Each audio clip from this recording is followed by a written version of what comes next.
Welcome to the Hunter's Campfire. G'day, my name is Mark van den Bogart, hunter, fisherman, writer and storyteller. With me is Ian Hurley, technologist, hunter, hunting mentor and proud father. Together we want to help you get hunting. Our focus is helping you make the most of public land hunting right here in Australia, even if you don't live in a state where it's offered. This podcast series is all about helping you get started, helping you build your knowledge and your confidence so you can get out there and live your own hunting adventures. Now, let's get started.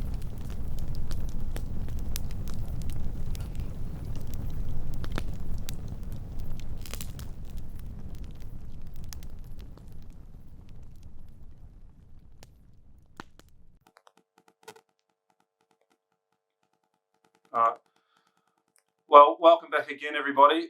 Another episode of the Hunter's Campfire. We're now rocking through them. We've got quite a few of them on the go now, and we're really deep diving into some of the specifics about parks that we can get to and equipment that we should be taking and the like. But tonight we've got a special guest, Adrian Fischle. Welcome to the podcast, Adrian. Thank you very much. It's good to be here, guys. Yeah, no, it's good. Taken a little while to organise it, but it's the way these things go.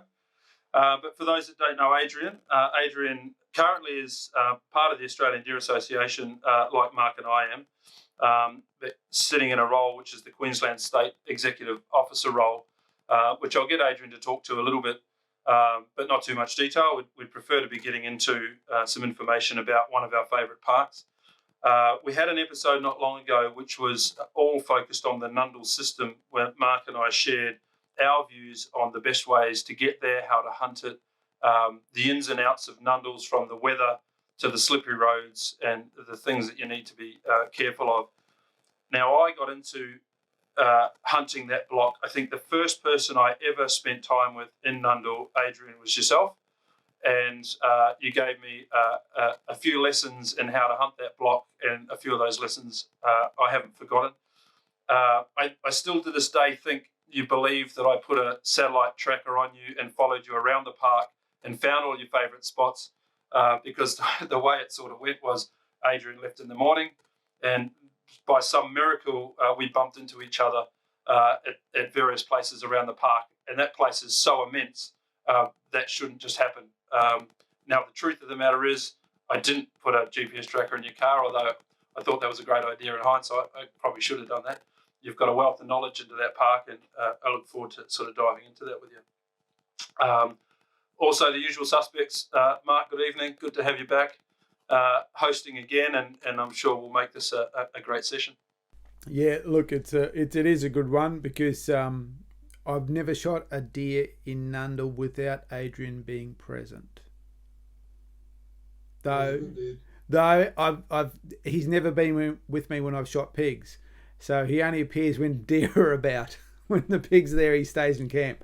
So yeah, so it's a funny thing with Adrian and I. And that deer's still on the wall downstairs.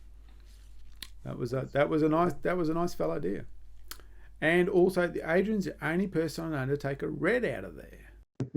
That's interesting. Yeah, I've seen a few reds come out of there now, but was it a trophy animal, Adrian, or a hind? Well, it depends on your perception of a trophy, but antler-wise, it was a 10-point red stag, and it was the poster for the New South Wales Game Council at that time, but they put in many of their magazines, so it was reasonable. Yes. We'll have to drag that one up and put it on the Facebook page for people to have a look at. It is. It's a good photo, that one. Oh, that's good.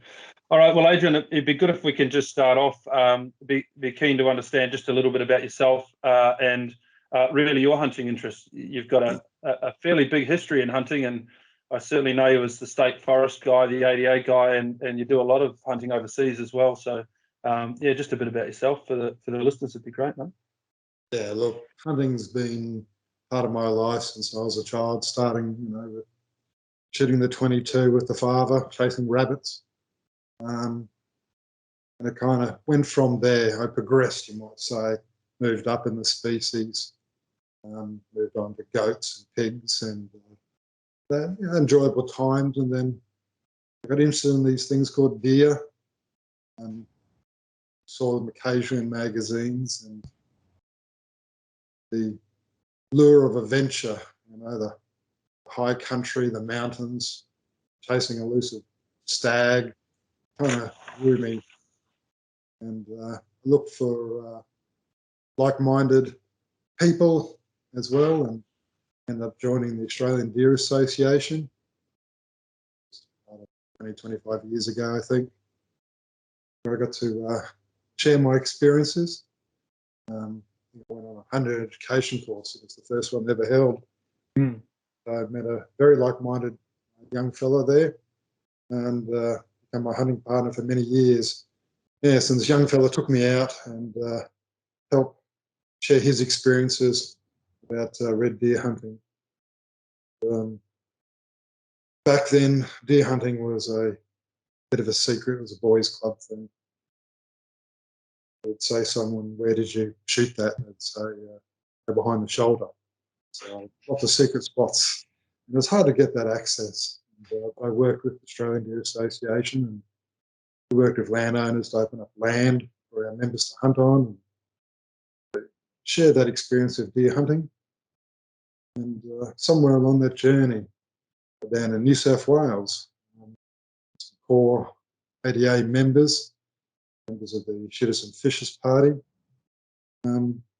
pushed a piece of legislation through which actually finally succeeded in opening up state forests for hunting, the likes of you and I. I jumped right on board with that. I was really behind that belief that it's Crown land, it's land for the people. We should be another user of that resource, animals on it. And I think that my first experience on hunting in New South Wales was probably somewhere 10, 15 years ago now. It was around 2005. And so I was an advocate for that. I became a trainer. A lot of testing of people. You have to meet certain criteria of education and tests to be able to come down to New South Wales. I think I held the record for the most trained, tested people outside of New South Wales at one stage. And to back up that, it's good just teaching people and getting them trained up, but I wanted to share that experience of hunting with them. So not only would I make sure they're trained up, I'd try and encourage them to join our association. That wasn't a requirement, but to come along and hunt with us in New South Wales.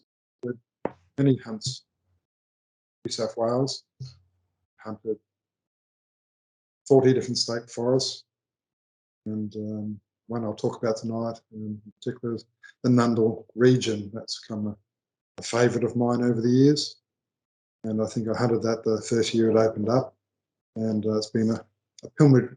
It's been a journey every year for me to go down there. It's a lovely piece of country, it really is. Mm. And both of you have been down there hunting with me. Very true, very true.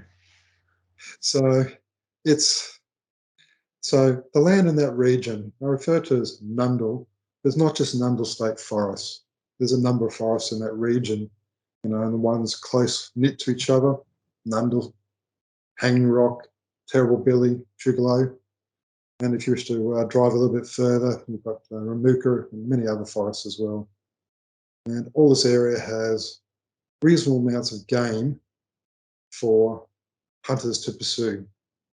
And it's a diverse range of game. So I've hunted anything from rabbits and hares, to pigs, to goats, to fallow deer, and to red deer, and red deer wapiti cross as well.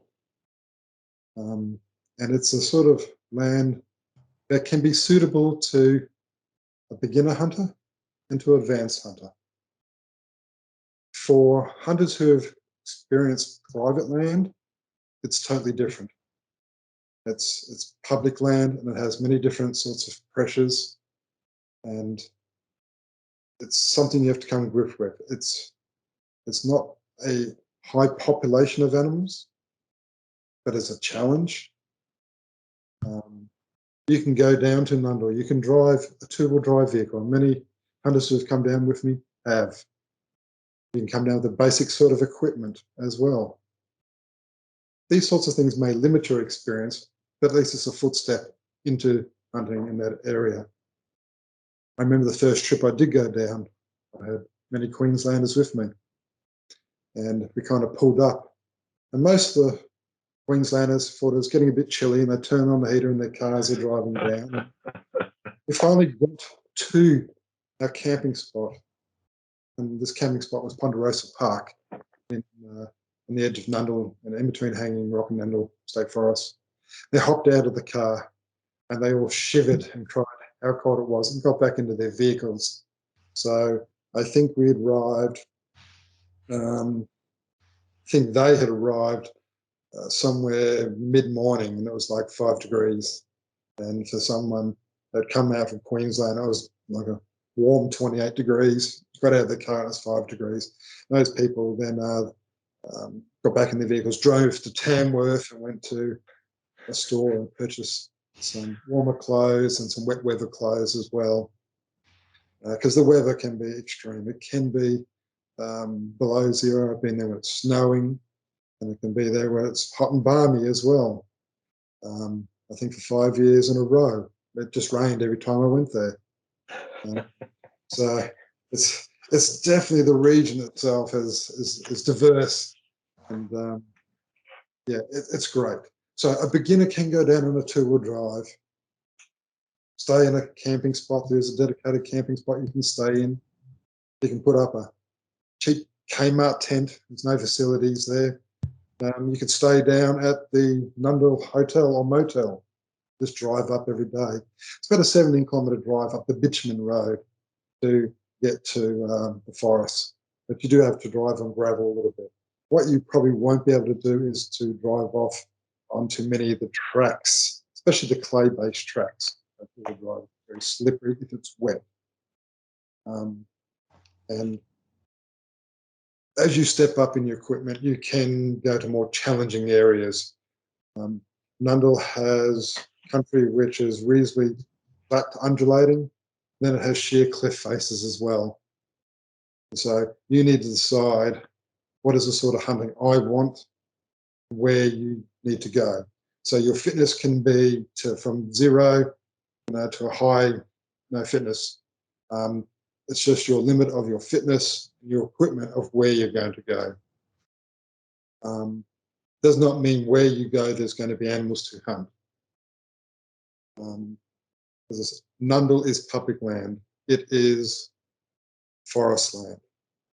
So it's a mixture of pine, Ponderosa camping ground. It's named after Ponderosa pine. Not after the pond. Who would have thought? And it's sorry, the uneducated Kiwi in me didn't know there was such a thing as a Ponderosa pine. I've learned. There you go, Ponderosa pine. It's also full of eucalypt country as well, in between the pine and on the steep country. And because it's logging country, it actually gets logged. So you might find an area, and I will speak to how I find these areas, which has deer in it this year. But you go back next year, and that 5 square kilometres of land, which is abundant with game, has now been cleared totally. You're lucky to find a rabbit on it. Doesn't mean the deer disappeared. They've just moved.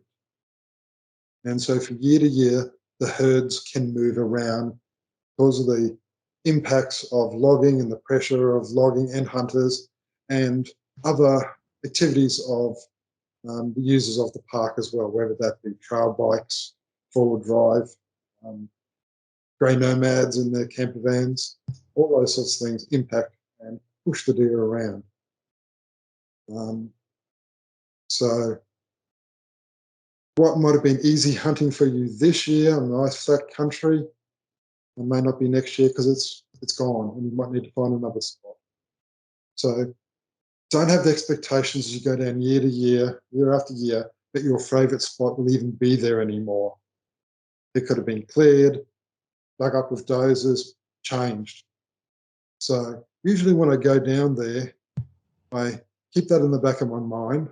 I do check for favourite spots, if that's what you want to call it, to see if they still exist, to still see if there are signs of deer. But I might take that first day I'm down there and just go for a drive and see how the land, the forest has changed, how it's been impacted.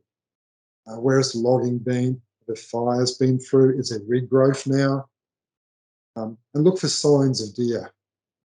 And a lot of that I will record. I'll put it on GPS and look at it on a map. And I'll get a concentration of these sorts of waypoints. I'll put markers on my GPS to try to indicate to me this is where the majority of deer are. And while I'm talking about this, it's primarily around the rut period. So for April. The first evening I'm down there, I usually stay out a little bit later. Actually, I like to stay out many hours after dark in my car. I like to listen to see if the bucks are croaking, see if there are bucks in the area that I found a lot of sign. But a lot of times I'll try and do a triangulation on where their rutting stands are. I can hear the croaking, shooting waypoints off my GPS, moving up the road, having another listen, shoot another bearing, try and work out, okay, they're around this area on my map. And next, go home, then have some dinner, formulate a plan of how I'm going to get back there in the next morning before dawn. Typically, when there's a lot of pressure on the fallow deer down there, the croaking can be very intermittent. To the point sometimes I've been down there some years and heard no croaking at all, but I've seen fallow bucks. If you're lucky enough to be there and the impacts and the pressure on them is not that severe and they are croaking, it's good to get out before dawn and to hear them croaking, and then to formulate a plan to get in on the fallow deer. We mentioned earlier on those red deer down there. Red deer is a rarity. So probably for every 1,000 fallow deer shot down there, one red deer is taken. So it's not a Wow. That's a, incredible. I never would have thought that. I mean, not that I've taken any red deer myself, but over the last, well, probably not last season. Last season was horrible because of the fires and the drought and everything. It really impacted a lot of things. But the years prior to that, I think we may have seen red deer on trips three years. The last 3 years before that, only one was taken, but I hadn't considered that was just pure luck and chance. Yes, no, you're very, very lucky in that. Wow. Okay. Yeah. So from time to time, they do mob up very small mobs, like 5 red deer, and especially around that that brush, and the male is looking for them. Typically, you will find them coming up probably about 25 k's, 15 to 20 k's up the main road, off another little state forest. So a lot of the red deer came off an old deer farm 30 years ago. Other mobs have appeared. So as they move through, there's only small mobs that don't seem to be breeding up in comparison to the fallow deer. So if you get a red deer down there, you're very lucky. I'm assuming then, Adrian, the elusive red deer wapiti hybrid is 1 to 1,000 red to the hybrid. Yes. So I mean, I've hunted elk, as you might see behind me, and elk footprints are a lot larger than red deer. And I was hunting with a friend of mine one year, and I found these footprints. We just looked at them and went, "That's not a red deer. It's a third the size, more and wider. It's large, and it's like that's an elk cross." And I've spoken to many locals, and they verified that there were red property crosses to be found in the area, in the region. and I found these footprints, and that was my entire hunting trip, was following footprints. For the next few years, I went back to that similar area, and I found footprints occasionally, and I just looked for that exclusive animal. And I think I was actually down in Hobart on a conference with the Australian Deer Association. Some fella I didn't know walked up to me and said, "Adrian, I believe you've been chasing an elk cross at the Nundle region. I thought I'd tell you it was taken last Saturday." I said, "Oh, really? Okay, well done." There was a 26-point cross, and I've been actually just next door on some private land, living with the cows for the last year, just walking around with the cows. A photo of it surfaced somewhere on a forum. I don't think it was Facebook. I think it was on another hunting forum, but I think I recall talking to you about it. And we talked about the picture. I haven't been privileged to see a photo of it, so Wow. Whatever the animal looked like, it would have been a wonderful trophy, because I spent much time chasing that one animal out of many animals down in that area. Hey, before we dive in and ask you a bunch more questions about Nundle, you've said that you've hunted elk, and there's proof on the back wall, and I'm going to make a very reasonable assumption that it's yours, and it came from a trip that you've been on. Do you just want to touch on some of those experiences that you've had, obviously overseas ones? How long have you been traveling over to America and various other places? Yeah, look, I think probably for the last dozen years or more, probably 15 years, I've been going overseas. And I particularly have one friend who I do traveling with. He travels overseas more than I do overseas. About every 2 years I go overseas. So I've done a number of hunts through Canada, British Columbia, hunted for elk, bear, whitetail, mule deer, coyote, wolf, and a lot of that was public land, and the success rate was very low. I found that if you can save the bit of extra money, go on land which is privately owned. I don't mean a behind a wire sort of state, but private owned land. Usually your chance of success increase exponentially.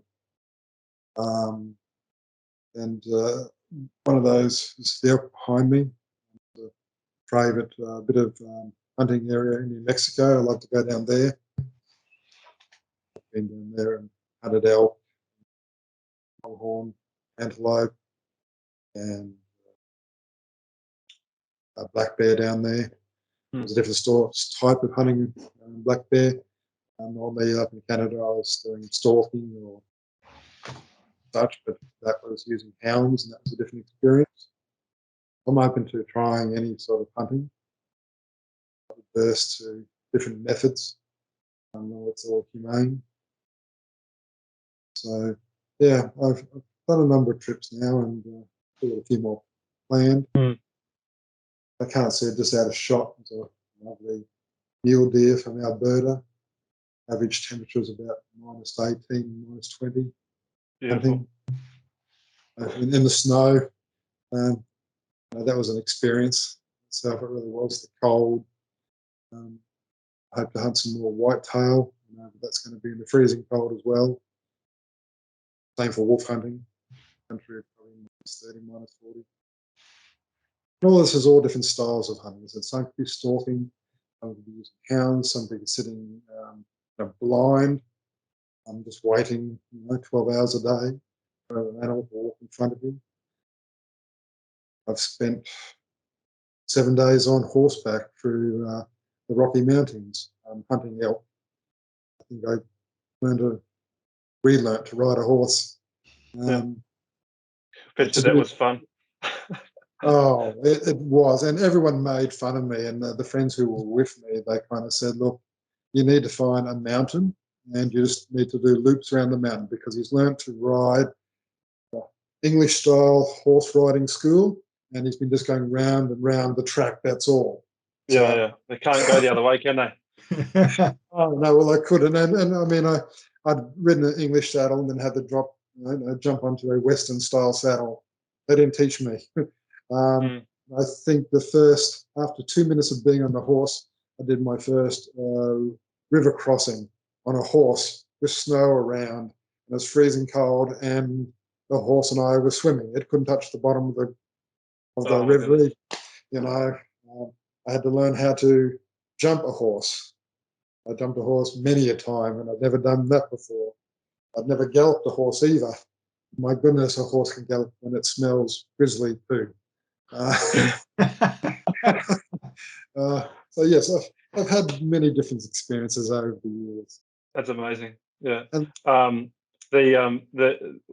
We've had a few conversations about Nundle, some just as general conversation and some focused on it. But a number of people have commented that the camp that you have at Nundle, and they've pretty much all been ADA camps, and originally organised by you, Adrian, and you've been down there for at least a decade, flat out, every year for at least, and you'll tell me the number of years, but the people that I'm talking about, they're fairly new to the organisation. They're new to, not necessarily new to hunting, but they're new to the style of hunting. You know, a lot of them have come from shooting on private property, and some of them under the lights, and they're now getting into the day stalking or the actual hunting experience that we're talking about. And they liken the experience at Nundle to the closest thing that you could get to a US-style hunter's camp. And I think you've brought that together through these experiences that you've had overseas, and maybe fostered that into the group, whether you did it by design or whether that's just what happened because you wanted to emulate it. But it's a great testament to that, because you know, these people, and I'm the same, I agree with them completely, that you come into this camp, you immerse yourself in it, you know, you sort of become one with the surroundings. You're not leaving and going to town and, you know, getting out of that zone. You're coming back and talking to people about what you saw, why you missed it, the strategy to go back for it.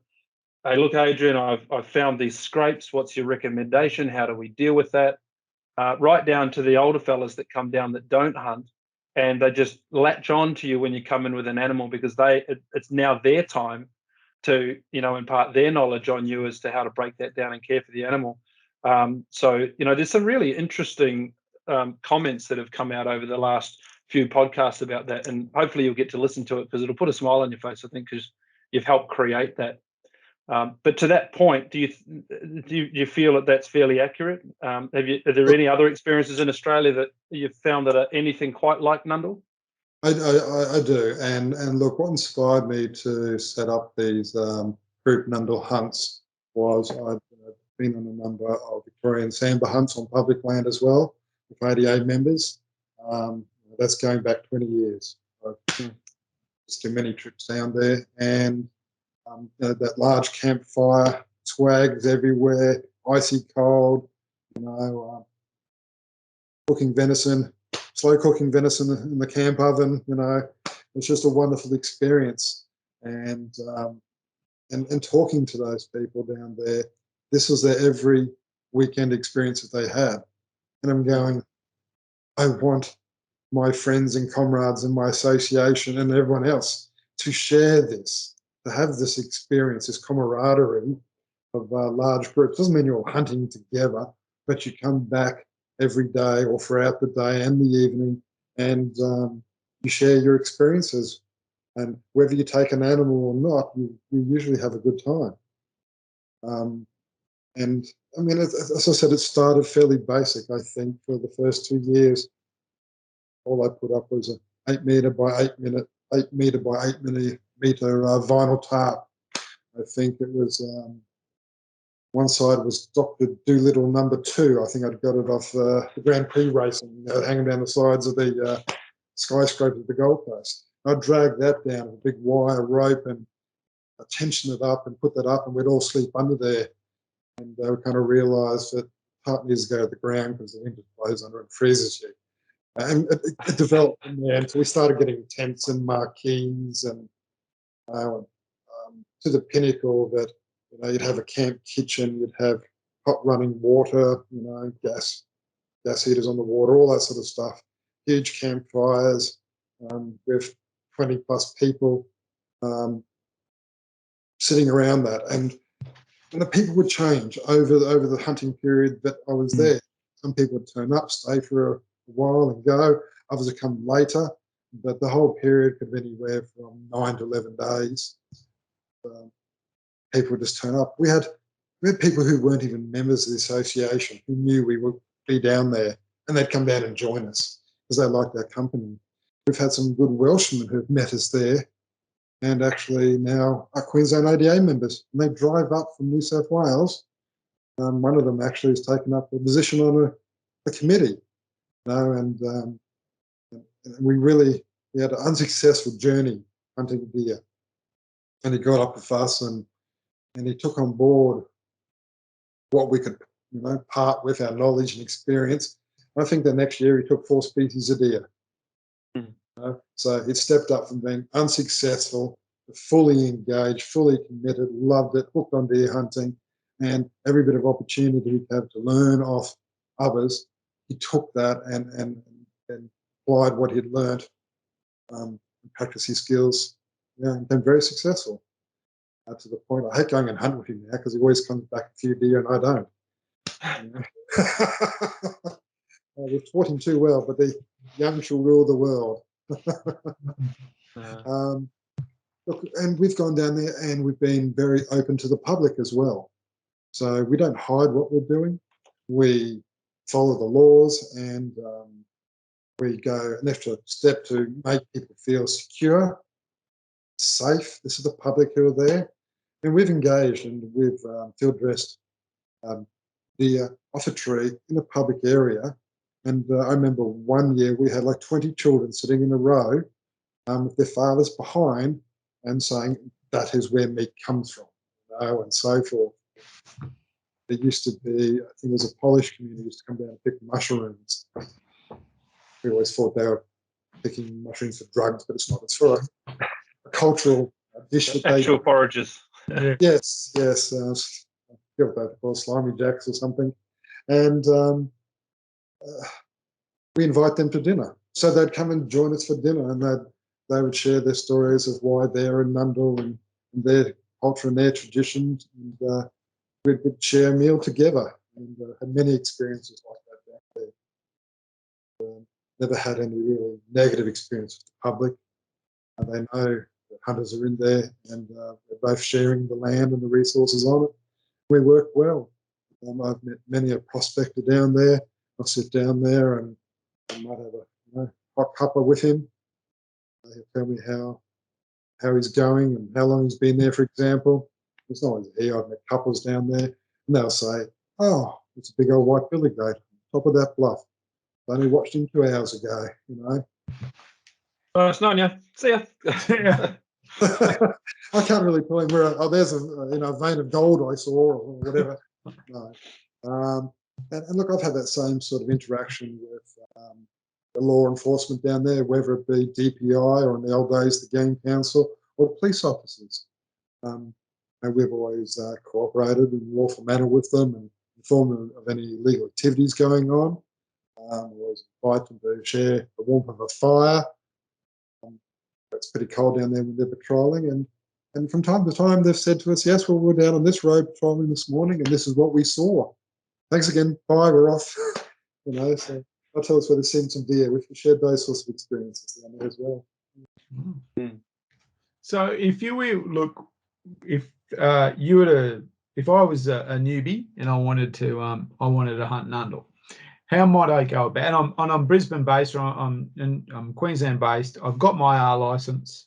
I've listened to the podcast. I'm inspired. What do you reckon I should do? How would I go about it? Okay, so first of all, I would suggest for your best success, probably come and join an organisation which partakes in hunting to start with. Australian Deer Association. And or have a conversation with those to see if they do hunts on that land. Okay. If that's not, and then you can then share their experiences. If not, yes, you can go by yourself, and it may be a longer learning time for you. As I said, you can go down there. Make sure that you get your license. You go and do the education component, all this stuff. You've got to wear blaze orange when you're down there. You've got to either have a GPS or a phone with the GPS and maps on it, those sorts of things. You've got to be wary, as I said, it can be from two-wheel drive country to very rugged country. You need to know the limitations of you, your equipment. I would suggest you thongs, stubby shorts and a singlet's not going to cut it. Temperature can vary from -5 and sleeting and raining to 25 degrees. So you need to be prepared for that challenge, I suppose. And it depends where you are in your journey in hunting. And depends how committed you are and how much you wish to invest into this. If it's something you really want to do, then you can probably go and invest to get good quality shoes, clothing, wet weather gear, warm gear, layered. So as it does warm up during the day, you know, you can take off those jackets and outer layers and so forth. As you go through the journey, yes, you need to understand the GPS. You can walk for a long way in Nundle. Having a capable forward drive might get you to points of interest you wish to explore. That being the case, then having forward drive capable getting there. Just a forward drive off the dealership floor may not be enough to get to all places down in that area. We've had brand new vehicles go down there, corrugated roads driving in, you know, and things have twisted, snapped, there's steering fluid going everywhere. Things falling off the roof racks falling off the cars. Mark, I think you've got a story there about a vehicle going down there and bits and pieces falling off and so forth as well, haven't you? Yeah, I do. Yeah. What was that, Ian? I happened to me. I broke a truck there one year. Yes. I had my roof racks come undone and slide off the back of the car, and about 2 kilometres after I zippy tied them back on, the whole antenna system for my two-way fell off the front of the tow ball, and I had to go back and find it on the road. This is just the miles of corrugations that I did between Ponderosa and Tuggle. I couldn't believe the roof racks fell off. No, I was driving with some haste and hit a water bar and blew a shock. And when it blew the shock, at the time we thought it hit the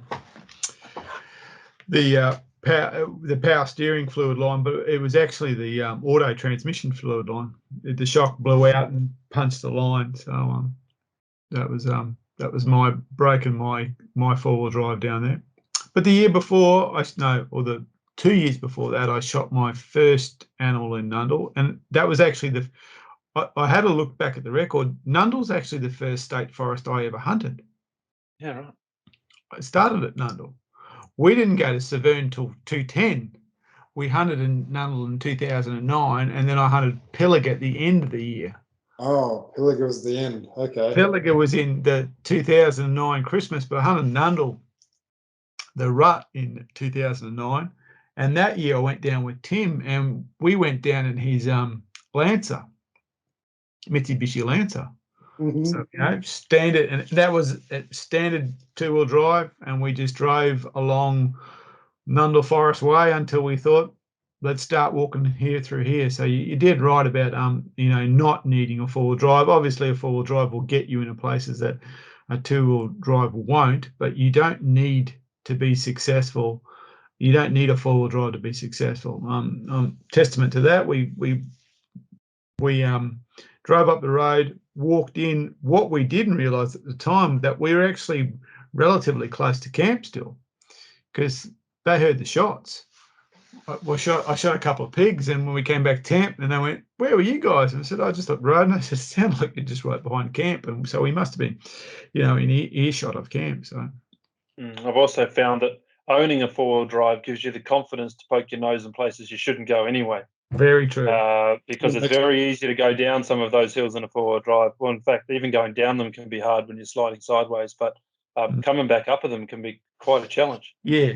So, I've in a couple of times, and I have let discretion lead to the better part of valor, and said, yeah, we're not going down there.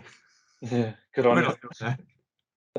Yeah. But to follow on from Mark's question about how you would tackle that, once you're on the ground, assuming you've got the gear right and you're fairly new, but you've gone through the process and you're there, you're in a hunter's camp with a bunch of good blokes, and they send you on your way. Go that way, son, because I'm going that way and I don't want you anywhere near me. What are you going to look for? You've got some interesting hunting habits there that are either rumor or you've told me. I can't remember. I won't share those, but you might. How would you go about it as a newbie? What are you looking for on the ground, and what's unique, I guess, about Nundle that you might look out for? Okay, look, the pine forests are lovely to walk through, nice and quiet. But the pine forests are only somewhere where the deer might bed up just for a little bit of cover. They typically will live in the eucalypts. And unfortunately, a lot of eucalypt country is a lot more rugged. Now, understanding also in the pine forest, there are creeks running through the pine forest, and the pines aren't actually usually in the creek. There is native vegetation in the creek. So that might be 400 or 500 metres wide, that patch following the creek line. You'll find fallow deer down in that thick creek line as well. As Mark said, he was close to camp and come across a few pigs, and most likely that was the creek down behind the back of the major campsite. You get fallow bucks walking in there. I've sent fellas who've had just two-wheel drives, saying, look, I've seen deer crossing the road here when I've been coming back hunting at night time. Most likely their camp is going to be down this track, down the bottom of that creek line. So park your car just off the road so you don't get bogged or anything, and go for a lovely stroll along the track through the pine, and then you'll get into the native vegetation. And look, if you can go down there way before daylight, be there an hour and a half before dawn breaks. It's lovely and cold and wet, but be down there, be quiet and listen. And listen. You can hear the deer moving through the brush. You can hear them croaking, and you'll find hopefully active game trails. Now we're going down there typically hunting during the rut, and fallow deer, when they rut, they make a stand. They make a number of stands as well in their territory. A fallow buck will, and they'll thrash the branches which are below hanging branches. They have a particular number of different species they like to rub their antlers up and down against, different species of trees, and they'll create a little scrape. So they'll use their paws and they will scrape away the grass and so forth and make a little, scratched out pad. Usually they'll scent up and musk up against the tree where they are.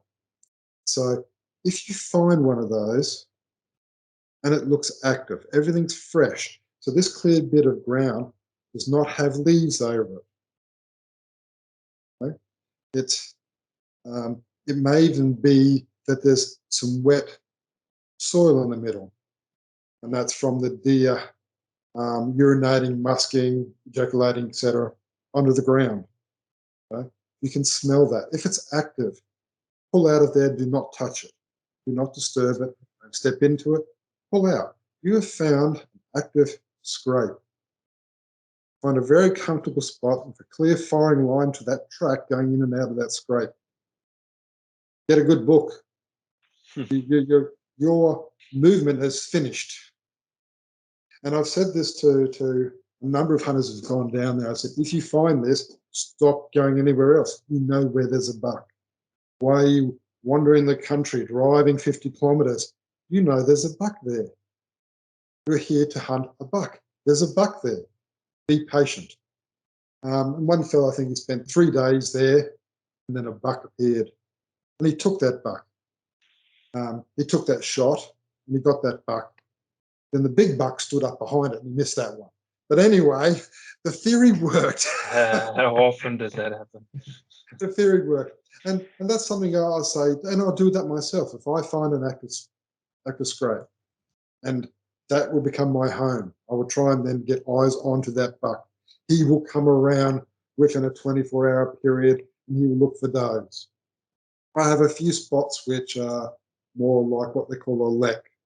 A lek is a communal area where many deer come onto them. And you don't find many of these in Australia. There are a number in South Australia where you get 500-600 fallow animals onto those leks. They're particularly in Europe. In these areas, I usually find it's like probably 20, 25 animals during a day will visit that area. They will come to the This same. is a natural thing. It's a natural thing. And why I don't understand, if it's a natural thing, why doesn't it happen everywhere that fallow live? So can you explain that? It's a condition that the fallow deer particularly, they will form a system of challenging each other, the males. They will croak at each other.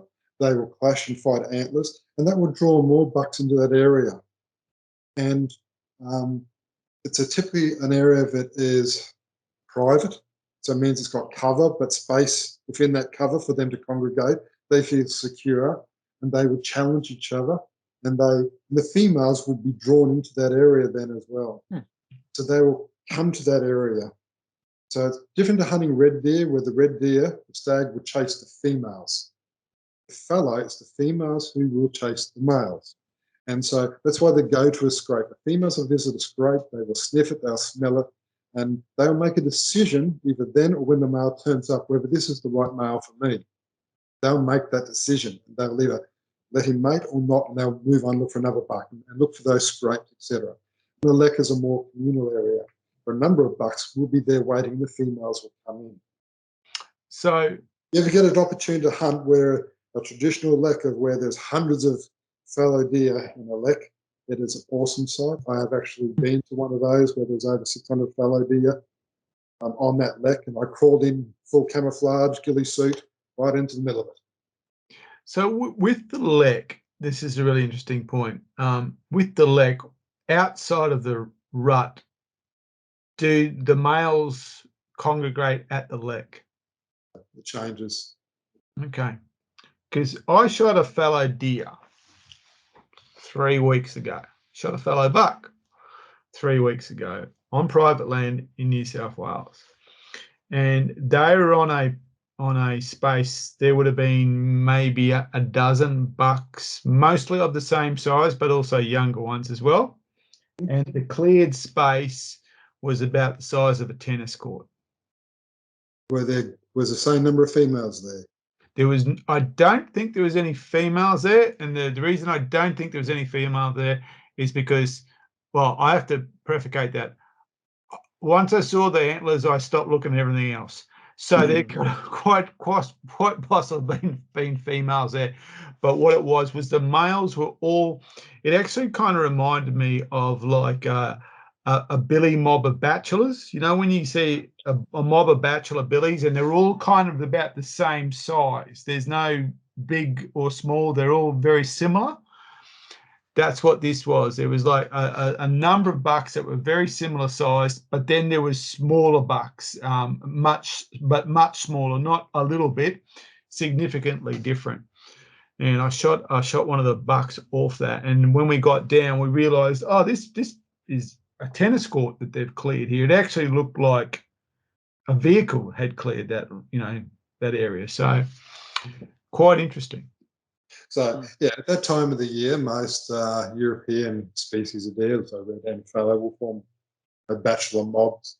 And there's still a bit of a pecking order. Sometimes there's a bachelor herd of the younger animals and then the older animals.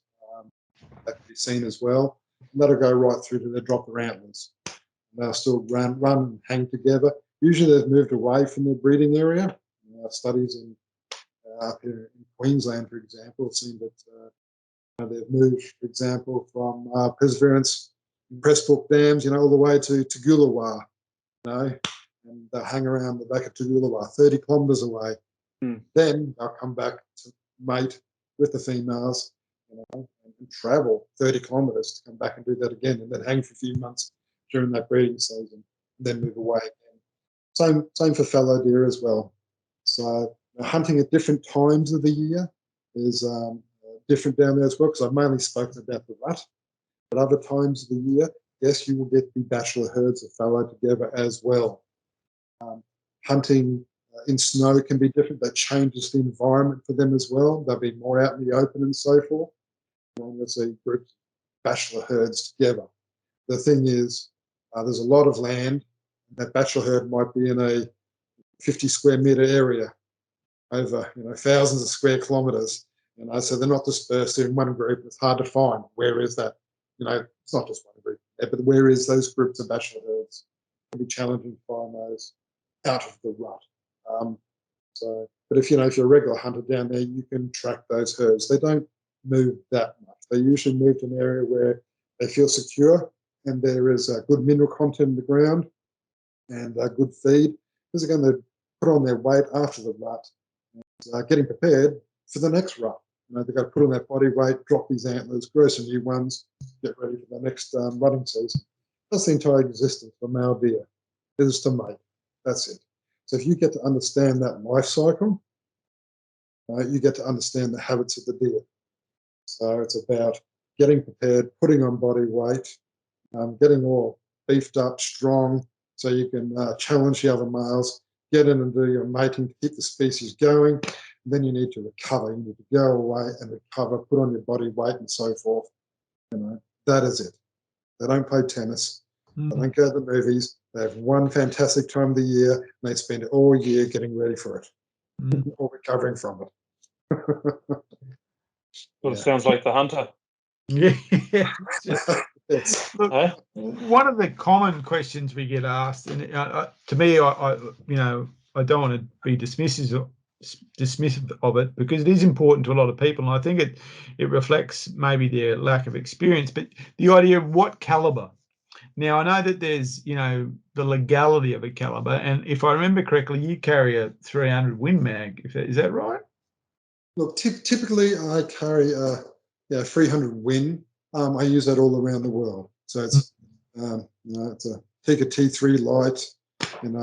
Everything's been worked on it. To exist in all sorts of conditions around the world, in the snow and whatever. I can feel comfortable. I can pick that up with my eyes shut. I can clear it, work it, fire it. My eyes haven't opened yet. I know that firearm back to front. I know I know that projectile. I know that caliber. I know where it's going to shoot.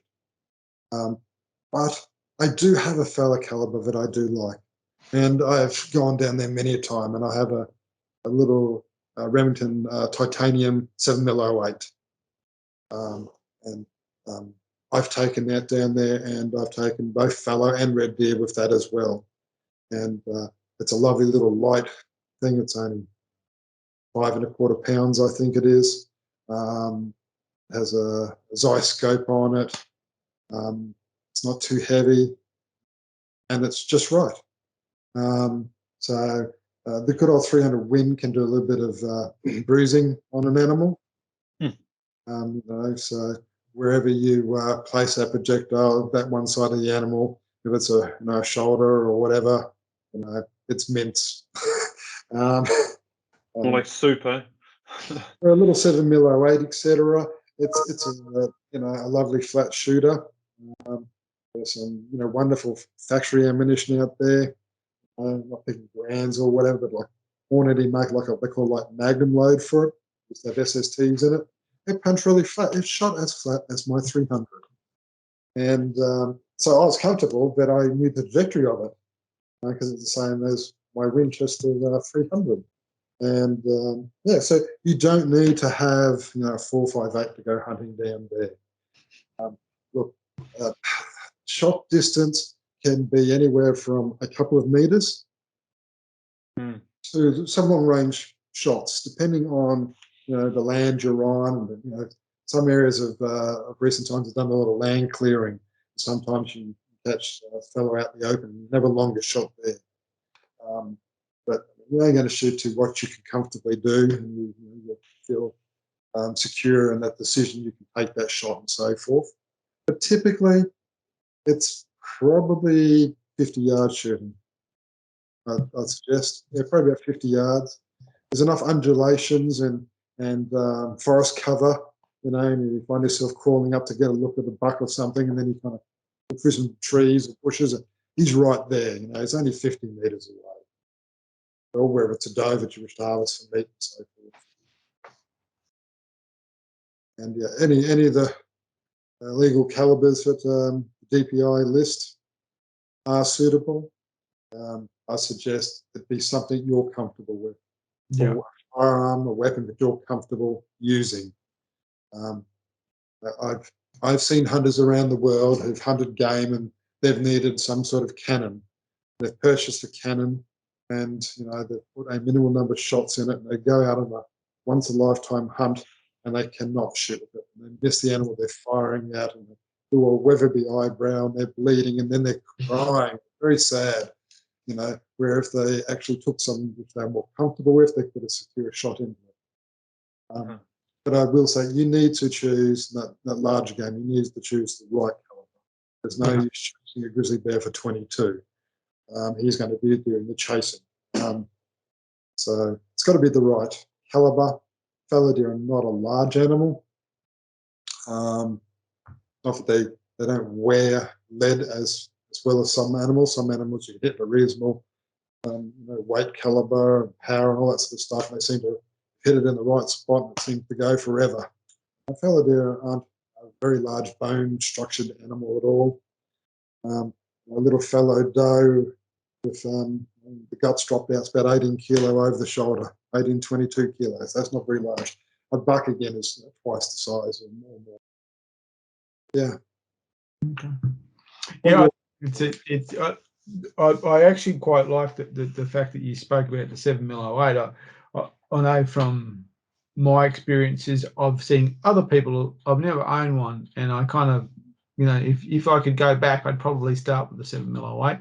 I'm a big fan of it, and I've seen a lot of it used in public land hunting, and it is a very good caliber, I think, for public land hunting as a, dare I say, a generalist caliber. I mean, there's no such thing really, but it certainly does. I've seen it work very successfully on a number of hunts on public land. So yeah, I mean, I think people get a little bit over concerned about caliber in that way, and I think, you know, the point you made is that a fallow deer is not a tank. It's not gonna, you know, you hit it properly with a stout bullet with a well placed shot, and you know, the worry is it will not run away. The worry is you're going to have to carry it out. That's what you should be concerned on next.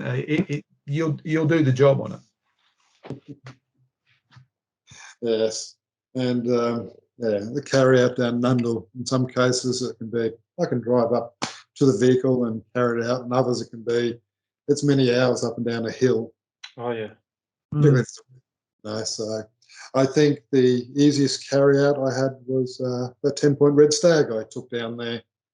So that was one of the group hunts. And, there was a particular area they call the kangaroo paddock, an open paddock. It's council land, but it borders the forest. A lot of people like to walk around that in case deer wander in and out to feed on that council land. And so the whole troop had been up there and hunted it extensively, hammered it hard for about 7 days. 6 days, I think. And then a lot of them went home, and I thought, I'm going to wander up and have a look. I wandered up and parked my vehicle on a crossroad near this open clearing, and I just went for a casual walk around the track. That was it. I was coming back, and I'd seen my vehicle. I'd been out for an hour and a half or so. I'm coming back down, and it's a ponderosa pine, and I kind of looked through, and out of the corner of my eye, I saw movement. Kind of like put my head down. I see these long legs just walking, you know, through the pines. It's just like a shot out of Canada, you know. It's like, my goodness, that's a red stag. Maybe better if I'm lucky. And I see it, and I look at the angle it's going, and it's walking to my car. So I wandered down the track, and I kind of stopped and knelt. He wandered out onto the track. Looked at my parked car over there at the road there. Then he turned around, looked up at me, and I put a 140 grain SST right in the old heart there, and he kind of jumped spun around, ran the 10 yards to my car and fell over. So that was it. I think, well, if I just probably parked the car and put the seat back and had to sleep for an hour and a half, Right. it would have been Now, Adrian, we've had a bit of a theme over the last few podcasts where we're trying to explain to people that are listening that you don't just walk into the park and have them crawl into the back of the ute. So I'm not sure you're helping the cause there. Yeah, we've been dressing this up as hard work, so yes, that stag's called Johnny on the Spot Crossroads Stag. It's a once in a lifetime, and it was not a difficult hunt. It was opportunistic hunt, etc. And that stag had been seen by the Game Council, and many people had looked for him as well, and happened to be in the right place at the right time. So make your own luck, Adrian. That's it. You can't shoot it from your back deck, so you've got to be there. You've got to be there to get them. You're not going to shoot it sitting at your keyboard or on the lounge, not at all. So the more time you can spend out in the field, understanding the habits of the animal and the habitat that they live in, it's going to increase your success rate, your opportunities. Yeah, definitely. Look, it's worth saying that for many people, and I know many people, and I'm one of them.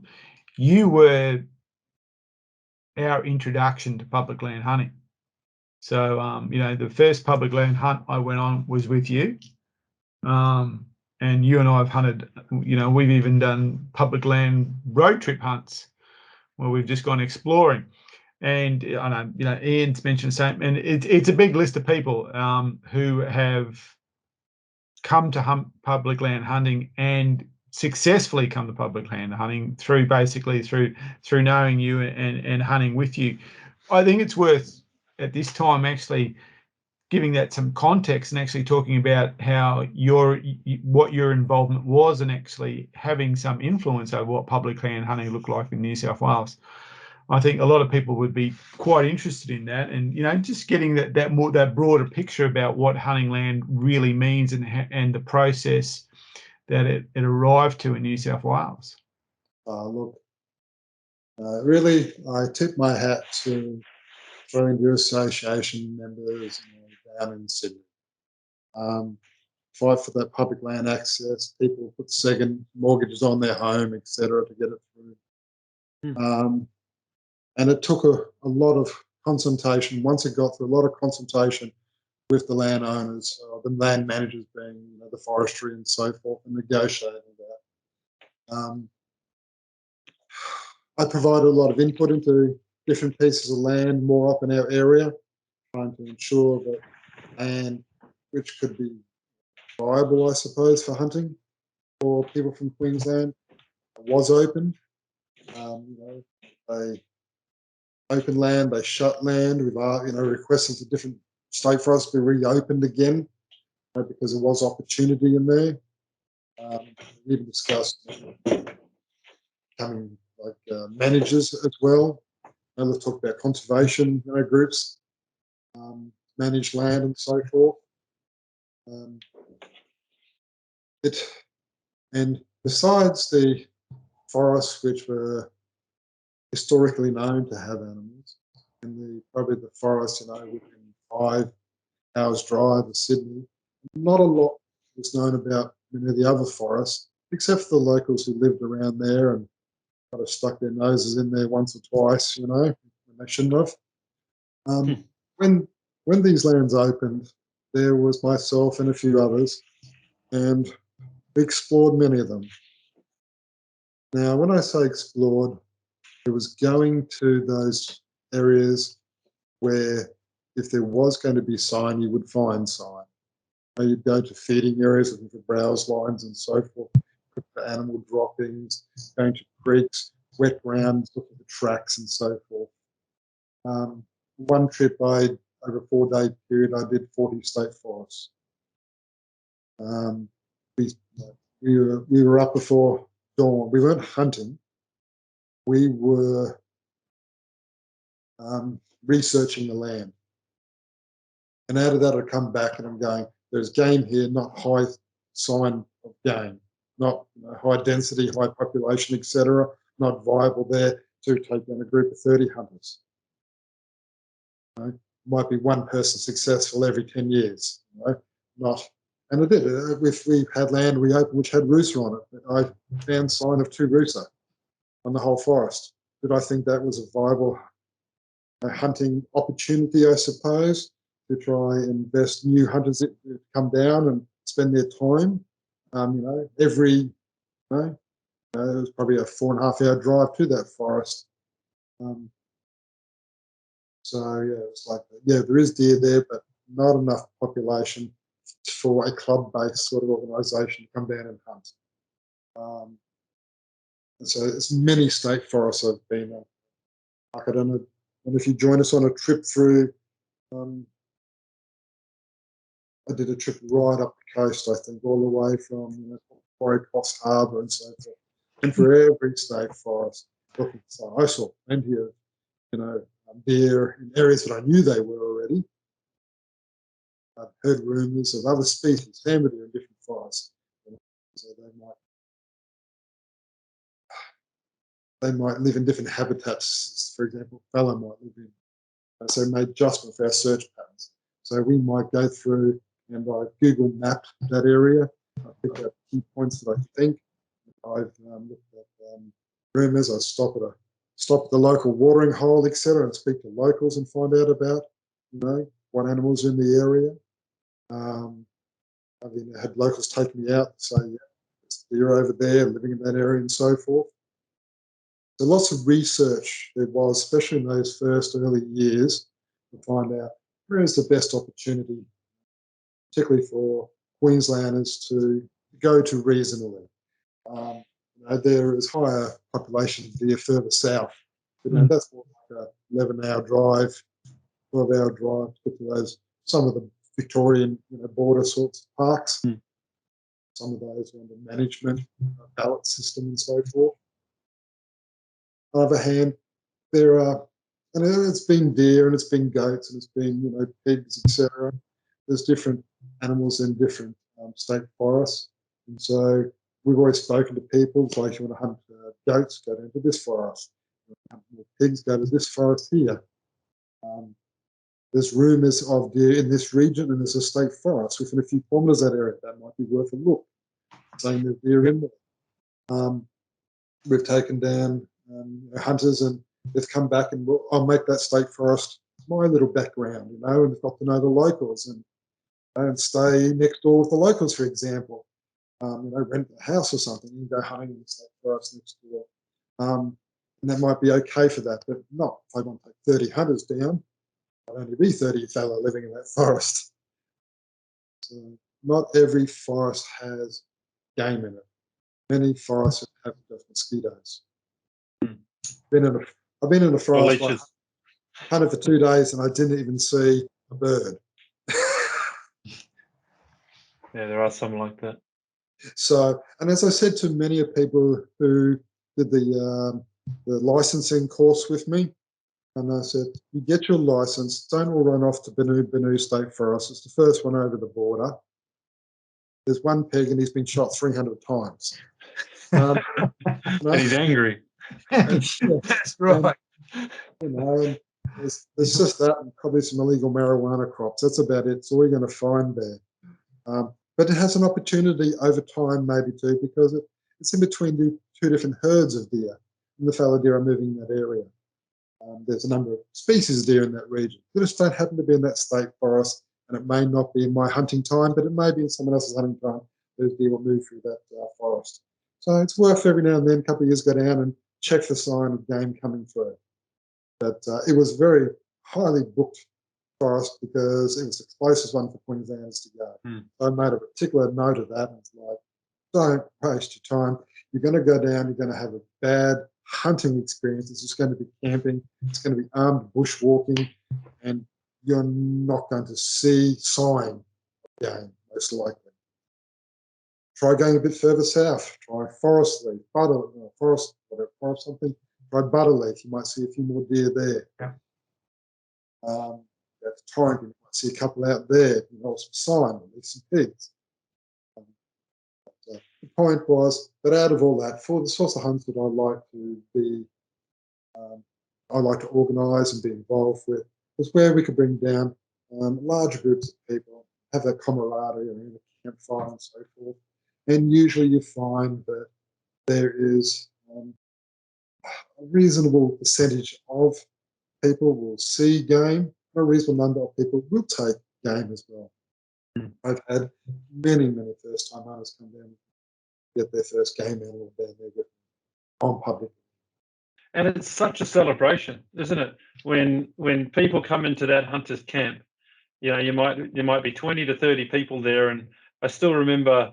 I can't remember his name, but old mate coming back the first year with a young buck that he'd been down in some deep, nasty gully, and he came in, and it was on the back of the ute, and everyone was around the fire, and they'd finished their hunts, and he was the last man back, and the chairs that went up because someone's brought one into camp, and over the week, there could be 6, 7, 8, 10 deer come into camp, and each one's celebrated, and stories are told, and it's just such a magnificent experience.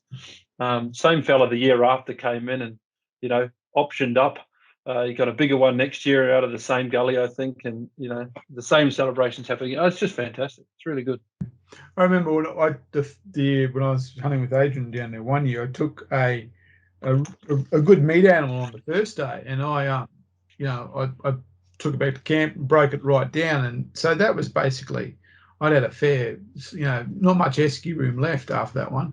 And the second day when I took that big buck, I think I took the back straps and the antlers, but that animal was not wasted. It was the piranhas came in. And, oh yeah. Can we take some? Yeah, go for it. That animal was broken down probably quicker than the animal the day before. So everyone said, yeah, I'll have some of that. I'll have some of that. And I think someone actually wanted it, skinned it out, said, I'll have that skin, I'll have that, and away it went. And I think that is really a significant part of what public land hunting can offer. You can get people, because obviously private land, there's issues with access, but public land allows you to get a group of people together,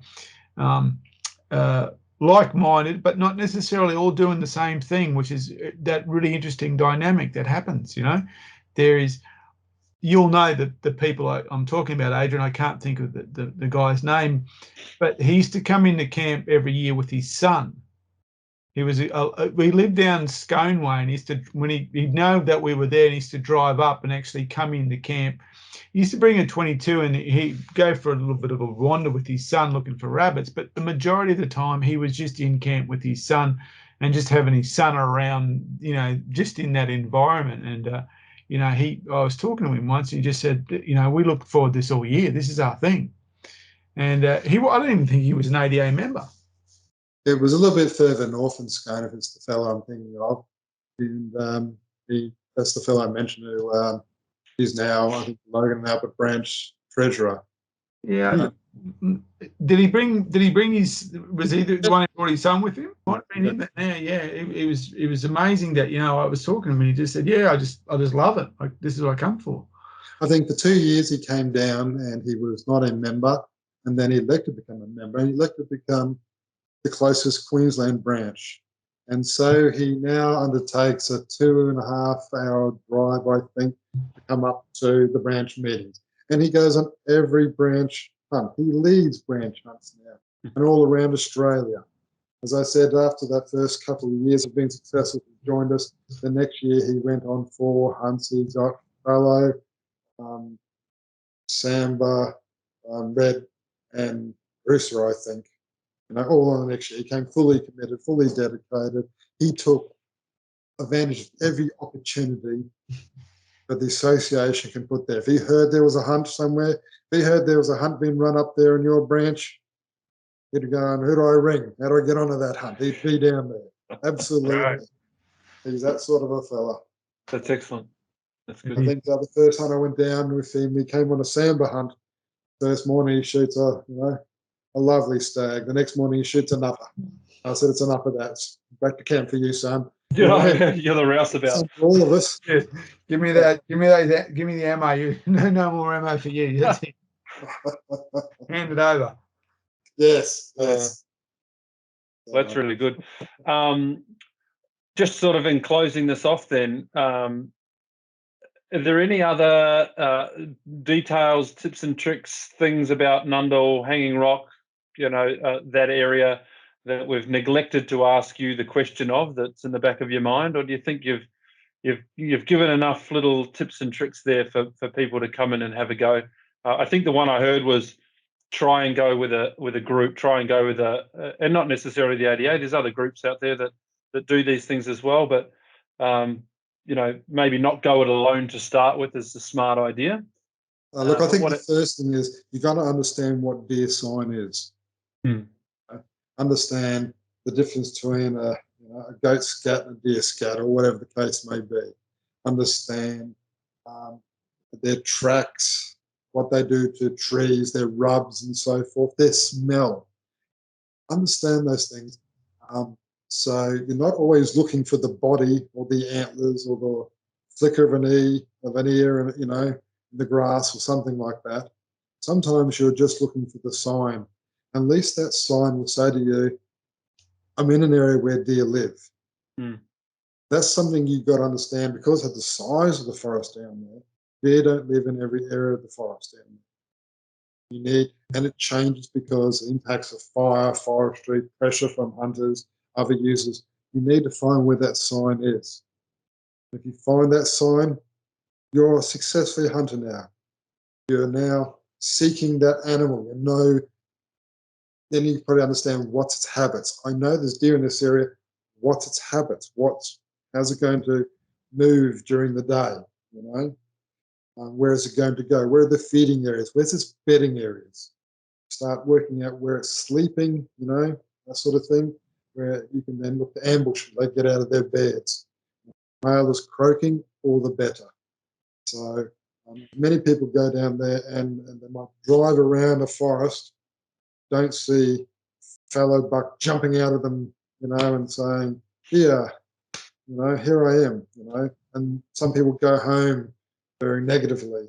So I always try, if people have been identified as a new hunter, at least to take them to get in the car. I'm going to go show you examples of what you are going to look for.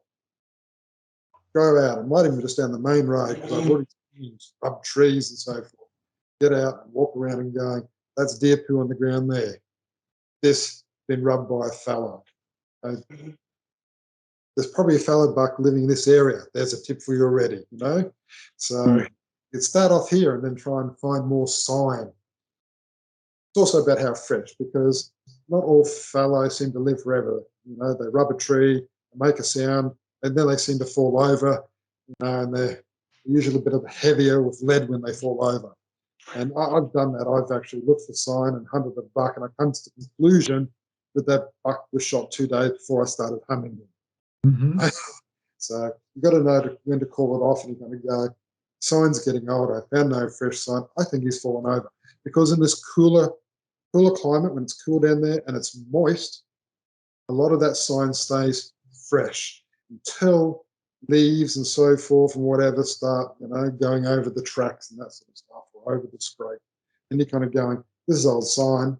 He's either moved out of the area or he's fallen over. Someone else has got an esky full of meat.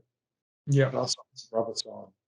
So find that sign, find where the animals are this year, then start down to narrow your search, then start putting in your stalking or your waiting. I've hunted down there and, built fern blinds, sat in little blinds. I've done that. I have a chair I take down. If I find an area of the scrape, I'll carry a chair in. I have a little wraparound blind, camouflage blind. I will set that up. I've taken down little bags of salt and sprinkle on the ground to keep the leeches off me. Sit and wait for that buck to come in. And I've sat in those areas, and some days I've seen 5 or 6 bucks wander through. It's not what I'm after. I'll be younger, and I don't need to shoot every deer I see. And but the deer that I might pass up, someone else might want to take that animal as well. So, and all deer down there seem to fall to the good aim of hunters sooner or later. Yeah. Yeah. Or get run over by a logging truck. Yeah. The slow ones. Yeah. So that's the biggest tip I can probably say then is don't go down there thinking you're going to go home with tomorrow's world record #1 fellow buck. Probably go down there expecting to have a relaxing time or a challenging time. Probably focus on finding the sign. But the deer are fairly nocturnal, especially under pressure. When you're driving home at night time, it's probably when you're going to see the most deer in your trip, running across the road. I will usually stop my vehicle and put a waymark on my GPS going, I'm coming back tomorrow morning to have a look for where you've come from or where you're going to. It's a good idea. Yeah. Well, and as I said, instead of sitting around the campfire having a drink, maybe have a cup of coffee and sit out there in the dark and have a listen for what animals are moving. Because deer are typically nocturnal down there, especially the bucks during the rut period. Okay. During the winter, different. They'll be out in the open. Good tips. Right. Well, Mark, I don't know if you've got any other questions. No, I think we've got that's been a great comprehensive description of Nundle, Adrian. Mate, I'm sure that a lot of people will really appreciate that. I know, and even know for myself, it's always good to hear a different opinion and different experiences around that. I've not hunted Nundle for a couple of years now because of my sons, but that's where I was hoping to actually take them last year, unfortunately with COVID, take my oldest boy down there for his first run of the forest. So it certainly kind of got me thinking about next April already. Oh, every one of these makes me think about as soon as the borders reopen and we can go and, almost I'm going to go and hunt it the way that Mark said that he hunts it, because it's completely different to the way that I do it. So it'll be really interesting to take some of these learnings and head back out into the parks. It's going to be good fun. But I think, we might leave it at that. And thanks again, mate. From what are we going to call you? The grandfather of state hunting for Queenslanders. You started this for us, mate, and I'll make you feel old by saying that, I'm sure. And if not the grandfather, the kooky uncle. And look, I welcome any of the viewers, to Hook Off Association, come in for a hunt with us. I was trying to, we were having a conversation about doing this piece here. I tried to estimate how many different hunters have actually rotated through those forests with me. And I do other hunting group organisation sort of stuff for a management group. And I sat down and I probably estimated that it's probably 200 to 300 at least. At least. Yeah. And as I said, I've had like 30 plus people some years, others has been a dozen. But over the last, I don't know, 2021, so 15 years plus going down there, let's say of an average of 20 hunters or so, it's up in that region. And we've made many new friends, and many hunters who have been down there have joined our ranks and from all over New South Wales actually, and they come and visit us down there hunting. So I welcome, viewers to come and join us. Good experience. Yeah, that's great. And look, we've launched a Facebook page which is named The Hunters Campfire as well, just as a way for people to come and ask questions once we post this up. And we'll make sure that we get those questions answered and forwarded to you if they come your direction, or via email at thehunterscampfire@gmail.com. You can contact us there as well. And we'll make sure we answer those questions. But it's become quite an active little group, and it's growing daily. So be sure to go in there and like that and follow it along, and you'll see when these episodes get launched. That's great. So thanks again, Adrian. It's been a good chat this evening, and I hope to have you on again at some stage to talk more about the international side of your hunts. That would be fantastic. Yeah, I'd love to hear about that too. Thanks very much, mate. Hope to see you around the campfire at Nundle.